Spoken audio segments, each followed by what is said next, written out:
देखिए, न्यूरोलॉजी की समस्याएं ऐसी हैं जो बड़ी जटिल होती हैं, उनको समझना बहुत आवश्यक है और उनके ट्रीटमेंट को भी समझना बहुत आवश्यक है। तो आज हमने बहुत प्रकार के पेशेंट्स देखे, उसमें पार्किंसंस के कुछ पेशेंट्स थे, स्ट्रोक के कुछ पेशेंट्स थे, स्पाइन से संबंधित रोगों के मरीजों को देखा और एक बड़ी इंटरेस्टिंग पेशेंट देखा जिसको मैंने बताया कि जरी का काम करने के बाद उसको ऐसा लगता था कि जैसे उसका हाथ टेढ़ा हो जाता है जब वो जरी का काम करता है। तो बड़े विभिन्न टाइप के पेशेंट्स को हमने आज ओपीडी में देखा।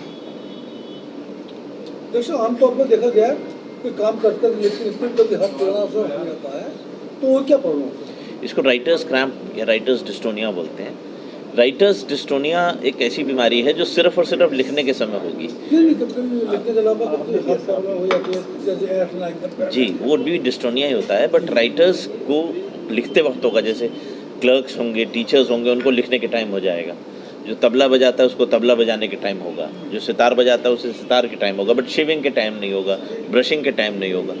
तो उसको टास्क स्पेसिफिक डिस्टोनिया बोलते हैं। इस तरह के मरीजों के लिए दिल्ली के अलावा बरेली में भी इसकी फैसिलिटी और जी, अगर इन पेशेंट्स में जिनका ये इस प्रकार की प्रॉब्लम होती है उसमें बोटॉक्स करके ट्रीटमेंट होता है जो दिया जाता है। बोटॉक्स को हम कहीं भी लगा सकते हैं, बस उस इंजेक्शन की उपलब्धि होनी आवश्यक है। तो यदि बोटॉक्स बरेली में मिल जाएगा तो हमारे लिए तो वो बहुत आसान है, उसको यहाँ पे भी इंजेक्ट कर सकते हैं। मरीज है किस तरह से संपर्क कर सकता है? देखिए, हमारा डॉक्टर जी के श्रीवास्तव हॉस्पिटल में हर महीने आना होता है। तो सुबह करीब 1 बजे से लेके और शाम के 3-4 बजे तक हमारी ओपीडी रहती है वहाँ पे। तो हर महीने में एक दफ़ा हम अवश्य आते हैं। इस तरह बीमारी से बचने के लिए कोई ऐसा है जो पहले से आपने अलर्ट रहे जो ना हो सके सिम्टम्स से पहले ही मिले? देखिए, कई सारी बीमारियां हैं जिसमें ऐसा होता है। जैसे मान लीजिए, जैसे डॉक्टर आदित्य बताएंगे ब्रेन ट्यूमर के विषय में। देखिए, ब्रेन ट्यूमर एक ऐसी बीमारी है जिसमें एक अर्ली स्टेज पे डायग्नोसिस बहुत ज़रूरी है। अब हमारे पास, जैसा अभी एक सवाल भी आया था, हमारे पास अनफॉर्चुनेटली पेशेंट ऐसे आते हैं जिनको पैरालिसिस हो गया है, एक तरफ की सुनाई उनकी पूरी तरह से चली गई है, बैलेंस बिल्कुल ख़राब हो गया है, आँख की नज़र चली गई है। तो उस लेट स्टेज पे जो पेशेंट आते हैं, हम उनको पूरी तरह से फंक्शन को वापस लौटा नहीं पाते। तो जो पेशेंट हमारे पास अर्ली स्टेज पे आता है, आजकल एक हमारे पास टेक्नोलॉजी है जिसमें ऑपरेशन के अलावा हम बिना ऑपरेशन के 40 मिनट में साइबर नाइफ के द्वारा ट्यूमर को क्योर कर सकते हैं। आपका गरीब लोगों के लिए कोई सुविधा है?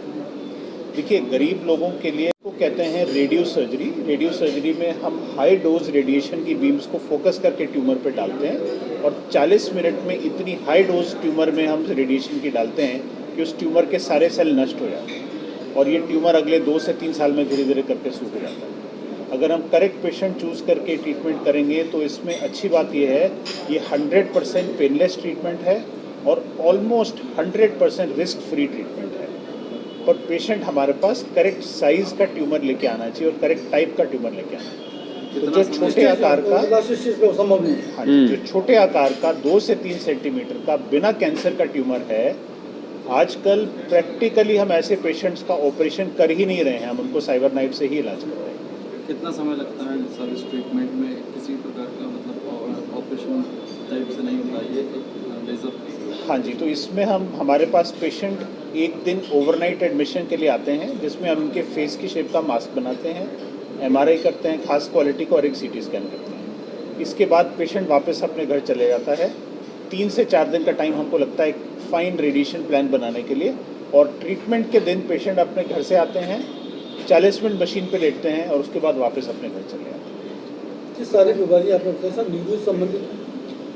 तो जो आज हमने सारी बीमारियों का जिक्र किया है वो सारी न्यूरो संबंधित बीमारी। उसमें से सबसे कॉमन, सबसे जो अहम डेवलपमेंट हुई है मिनिमली इन्वेजिव स्पाइन सर्जरी की, यानी कि की होल स्पाइन सर्जरी, जिसके ज़रिए हम लोग 1 या 1.5-2 इंच के चीरे के ज़रिए ही अंदर जाके नसों को भी खोल लेते हैं बारीकी से और स्पाइन को फिक्स भी कर पाते हैं। तो पहले जो बड़े चीरफाड़ वाली सर्जरी होती थी जिसमें गंदे खून की पाइप लगती थी, दिनों दिन बिस्तर पे लेटे रहना पड़ता था, उल्टी लेटना पड़ता था, वो आज की डेट में काफ़ी हद तक ख़त्म हो गया है। और दूसरा ये है कि एक ऑपरेशन के दौरान हमें इमेजिंग करने के लिए एक नॉर्मल एक्सरे की जगह एक नए mini CT scan type digital spine OT के नाम से OAM मशीन आ गई है, जो हमें हेल्प करती है ऑपरेशन के दौरान पेशेंट का छोटा CT स्कैन लेने में, और उससे हम लोग जो पेशेंट की स्क्रूज लगा रहे हैं उसको हम ज़्यादा एक्यूरेटली लगा पाते हैं, जो चीरे वगैरह दे रहे हैं वो भी हम काफ़ी छोटा कर पाते हैं।